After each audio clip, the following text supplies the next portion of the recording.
Good morning ભાઈઓ। આજે આપણે કરી રહ્યા છીએ નવા વોઇસ ઓવરમાં એડિટિંગ। આજે આપણે સવારે ઉઠીને ગયા ચાર લેવા। ચાર ઓલરેડી થઈ ગઈ હતી, તો એક પોટલી લઈને નીકળવાનું તૈયારી કરતા। ત્યાં આપણે જાર વાવી હતી, તો જારનું જોતા હતા કેવી રીતે થઈ છે। આવડી થઈ છે જાર, તમે કેમેરામાં જોઈ શકતા હશો। જુઓ તમે, જાર જોઈને આપણે પછી તેને ઘરે લઈ જવાની। ચારની ઘરે લઈ જવાની, જાર તો ત્યાં જ રહેશે। ચારની પોટલી તૈયાર થઈ ગઈ છે, તો ચારની પોટલી લઈને ટ્રોલી રોડ પર ઊભી રાખી છે, ત્યાં નાખવા જવું પડશે। ચાર લઈને પછી ટ્રોલીમાં નાખીને પછી ઘરે આવીને તૈયાર થઈ ગયા। તૈયાર થઈને જવાનું હતું જમવા એક જગ્યાએ। તો પહેલાં હું, નાગજીભાઈ, હિતેશભાઈ 3 જણા નીકળી ગયા બજાર જવા માટે। બજાર જઈને આવ્યા પછી બેબી શુવરના ફુગ્ગા ને એવું ફૂલાવ્યું।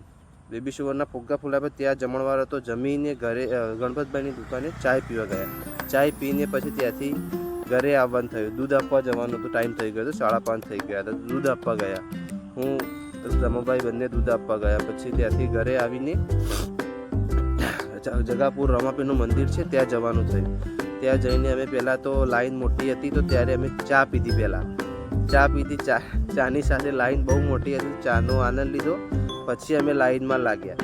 લાઈન બહુ મોટી હોવાના કારણે આપણે છે ને પાછળથી જવું પડશે। લાઈનમાં તમે દર્શન પણ કરાવો રમાપીરના। કમેન્ટમાં જરૂર લખી દેજો જય રમાપીર। જો તમે, પહેલાં અમે ચાય પીધી। ચાય પીધીને પછી રમાપીરના દર્શન કરવા અંદર લાઈનમાં ગયા। દર્શન કર્યા અમે, તમે જોઈ લો જય રમાપીર કમેન્ટમાં લખી દેજો। પછી પ્રસાદી હતી ત્યાંની, તે પ્રસાદી પણ લીધી। પ્રસાદી ખાધી અને પછી ઘરે આવી ગયા। ઘરે